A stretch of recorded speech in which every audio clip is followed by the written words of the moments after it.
Estamos no mesmo lugar onde tenemos a perto de 1.500 persoas competindo esta fin de semana, este sábado, na Samurai Extreme Race. Estamos precisamente con quen é, sen dúbida, a cara visible desta proba que temos na nosa vila, que vai camiño xa a década, é José Rodríguez e José Cope. Moi bo día, José. Bo día. Supoño que ilusionado, pero non sei se superado incluso, porque cando se achega o vento, isto colle unha forma e unha exigencia tremenda. Levamos 3 meses desde que empezamos a montar o primeiro obstáculo.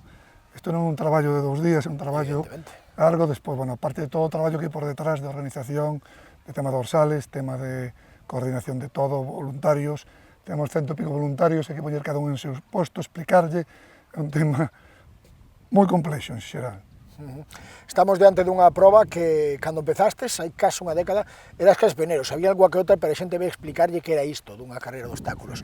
Hoxe en día, pois, xa se entenderon moito, algunhas naceron, algunhas seguiron, algunhas caeron, a vosa está absolutamente estabilizada, é unha de referencia xa. Sí, a verdad que por aí no resto de carreiras estuveron tendo menos corredores, nosotros seguimos para arriba, este ano limitábamos a 1000, ao final temos 1300 e pico, porque non deixamos meter máis, porque senón tamén xa... O ser de tarde, que este ano como novidade pola tarde, empezamos ás 4 e os últimos saldrán sobre as 8 da tarde, entón non podemos meter moita máis xente, porque senón os últimos van chegar ás 11 da noite, e vai ser de noite.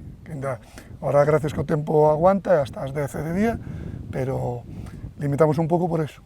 Temos tamén xa inscritos uns 70 e pico nenos e nenas, e vamos deixar inscribirse aquí na tenda Samurai 50 máis, pois os que non se acordaron de apuntarse, podense apuntar, levarán unha medalla tamén, poden mercar a camiseta oficial, os nenos poden mercar na tenda. A inscripción dos nenos é todo para a Fundación de Gen, é unha carreira solidaria completamente, e vai todo para a Fundación de Gen, e as camisetas que les venden igual, é todo para a Fundación. Falamos dunha proba que é unha referencia canto a dureza, canto a espectacularidade, canto a exixencia, pero, sin embargo, mantén tamén ese espírito co que naceu a Samurai. A diversión, o compañerismo, depende dun compita, depende con quen compita, depende como queira tomalo, aquí hai sitio para todos. Está claro, aquí o principal é o que ven competir contra el mismo. Hai a parte competitiva, que son a primeira e a segunda tanda, que hai unhas 300 personas, pois todo o resto, casi un 90%, ven todos a pasalo ben, que é o espírito da Samurai. Samurai creou, como ti dicías, creouse para a diversión. Metímosle un pouquiño para poder entrar no calendario e poder entrar, como fizemos o ano pasado, o Campeonato de España, foi porque dimos un salto cuantitativo e cualitativo, metendo un obstáculo como das espadas, que o primeiro ano que montamos, de 1000 e pico corredores só pasaron 7, entón aí foi cando os élite dixeron, hostia, a Samurai non é tan doada como pensaban.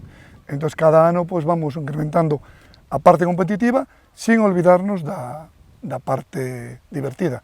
Por eso na Samurai non é normativa OSO.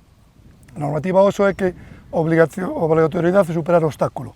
O que non supera o obstáculo, quitanlle a pulsera e vaise para a casa. Non pode chegar a meta. Aquí non pasa eso.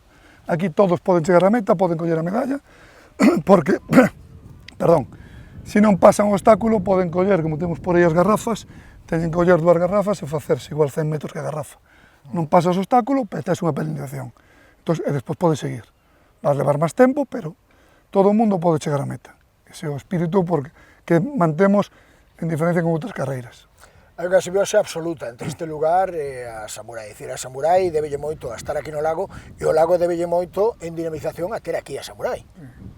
Obviamente, o Lago das Pontes había moita xente que non conoce, chegan aquí e flipan co entorno que temos aquí espectacular.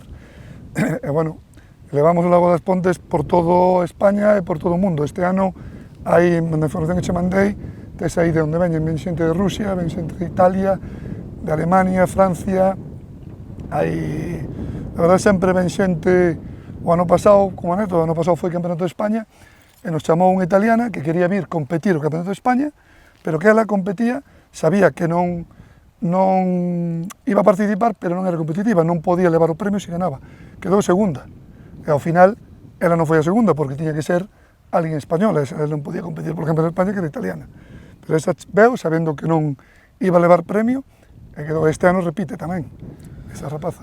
Normalmente a xente que ven logo repite, pero tamén é certo que todos os anos suma xente nova. É complicado ademais porque tedes as inscripcións pechadas sempre moito antes porque hai moita demanda, pero aparte que hai moita xente que repite, hai moita xente que debuta e aínda se atopa xente que debuta con un pouco de medo e precaución, decir, ese non podo, ese non dou, iso se borra a partir do quinto ou sexto obstáculo, creo. Claro, cando empezan a ir en grupo e uns se axudan a outros, aquí é unha das carreiras, bueno, por non decir a primeira carreira de obstáculos en España, que ten tanto porcentaxe en mulleres. Este ano subimos un 2%, o ano pasado tiñamos o 42%, este estamos en 44%. Eso é unha cousa, mimámoslo moito, a verdade que é un dos objetivos nosos é chegar ao 50%. Nosotros gustanos a igualdade e promocionamos a igualdade. Entonces, pues, que teñamos aquí un 44% de mulleres o sábado, en 1000 e pico participantes, pues, é un dato tamén a ter en conta. Cada ano, José, ten que ser un desafío, supoño, deseñar un circuito diferente, cando o espazo é mesmo, hai que poñer obstáculos diferentes, hai que organizar de forma diferente, e a vez hai que ter cuidado, claro, de que sexa pasable, de que sexa superable. Supoño que iso tamén exixe un traballo de cálculo importante, non? Sí, aquí empezamos a pensar no ano seguinte ao acabar a proba. Cando se acaba a proba empezamos a recoller obstáculos e estamos pensando en que vamos a variar para o ano que ven.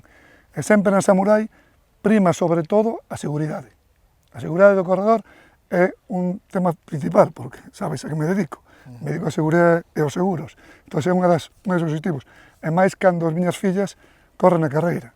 Entón, sempre hai carreiras por aí que a xente se manca, e tal, nosotros aquí sempre intentamos primeiro. Hai algún que acaba mancado, obviamente, porque a xente a veces vai con... leva moita presa demais, entón ten que ir un pouquiño máis. Que é o que recomendamos sempre antes de salir. Que tomen con filosofía e sin presa. Este ano que a calor que vai facer, pois ainda moito máis. Cando hai case 1500 corredores, como decías, e máis que podría haber se tivera de sitio para eles, hai un evento tamén, unha circunstancia moi importante que toda a xente que vemos colaborando. Tampouco é núcleo suficiente, sin embargo, é moita. Hai que agradecer a cada un deles, non? Porque son fundamentais. Obviamente. Temos que agradecer aos voluntarios todos, que sin eles, obviamente, isto non podía facerse. O personal de obras do Concello, que volcouse que a carreira, a verdade que este ano foi espectacular. Calquer cosa que lles pedíamos están aí todos, que os conocemos, espectacular con eles. Todo o mundo, todos os colaboradores, a xente do pueblo, os comercios, todo o mundo colabora ca Samurai dunha maneira ou doutra. Pois agora toca mañá, sábado, disputar esta proba, hai que invitar a xente a que veña a vela, porque esa é outra. Tal e como estamos aquí, se ve desde calquera sitio, calquera momento da carreira. É unha carreira que ten esa ventaxa tamén de que noutros o mellor ves un tramo, aquí podes verlo prácticamente todo. Non todo, evidentemente, senón que sigas, pero sí casi. Aquí, desde aí arriba, pues vas ver. Este ano que metimos aquí todos estes tramos, e máis de arriba. Podes ver casi toda a carreira, menos o da lo arriba cando van a cascada de arriba, que está un pouco por fora, e o das trincheiras, que está aí detrás, o resto vese todo desde aquí da carretera. Sí. Pues moitas grazas e moita sorte, José. Nada, moitísimas gracias a vos por dar visibilidade ao que facemos. Grazas.